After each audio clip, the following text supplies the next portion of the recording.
Benvinguda a l'informatiu, edició especial, Dia Universal dels Drets dels Infants. Tenim molts dubtes i gràcies al nostre reporter especial tindrem connexions per trobar totes les respostes. Comencem.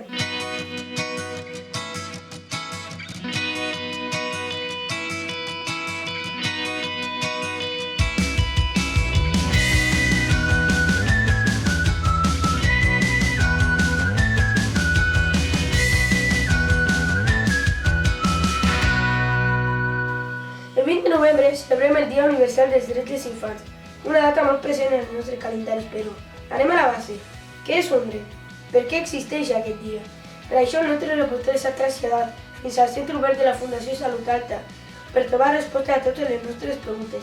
Imad, bona tarda. Bona tarda, doncs sí, aquí estic ben acompanyat dels nens i nenes de la Fundació Salut Alta per contestar tots els nostres dubtes.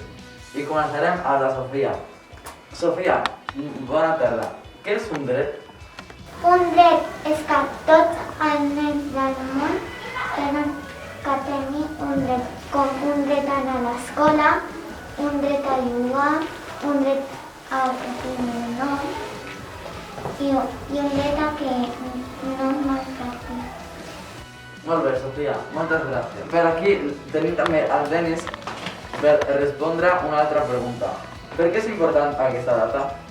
Porque los niños de otros continentes no pueden llegar, etc. Entonces te vamos a montar este día para que los niños, etc. tengan una buena vida. Moltes gràcies, Denis. Moltes gràcies, unes declaracions molt aclaridores i dels tots drets que ja han treballat un en concret, el dret a ser escoltat. Explica'ns una mica més sobre això. Doncs sí, Ayu. Venim d'un temps de confinament i Covid, on hem hagut de prendre moltes decisions, però no hem tingut en compte dels nens i nenes les seves decisions. Ara tenim aquí amb nosaltres el Brins. Què vol dir el dret a ser escoltat? El dret a ser escoltat és que tenim dret que la família ens escolti, l'escola, el carrer i la ciutat i també la salut alta. Ara estic acompanyada amb Sofia, Cíntia y Mar. Ara us vull preguntar on es sentiu més escoltades. a casa, Al colegio, al casal, I on menys? al carrer. a la ciutat. A la ciutat. Quines grans reflexions! Moltes gràcies per totes les aportacions. És ben cert que a vegades les persones adultes ens costa escoltar. I ara aquí tenim a la directora de la Fundació Salut Alta. Bona tarda, Maria. Bona tarda. Tu, com la directora d'aquesta fundació, escolteu els nens? Els volem escoltar. I crec que els nens poden dir moltes coses a la Fundació. També és veritat que els hi ensenyem a parlar perquè els escoltem, perquè si criden és més difícil escoltar, si parlen malament és més difícil escoltar-los. Llavors això és un aprenentatge. Hola, Pau. Creus que els nens i nenes del barri o ciutat estan escoltats? Jo crec que potser escoltats sí, però no sé si se senten compresos.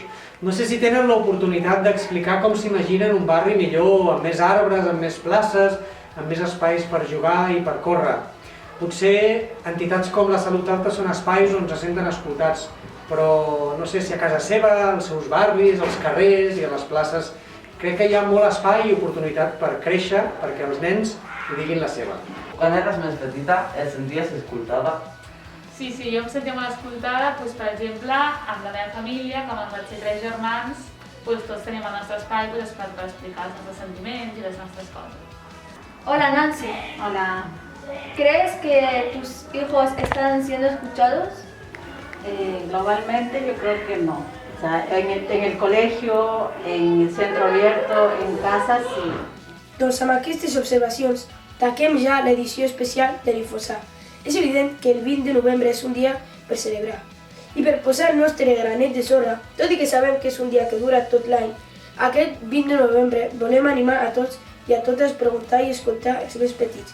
Segur que descobrirem noves maneres de mirar i idear noves solucions. Moltes gràcies per acompanyar-nos.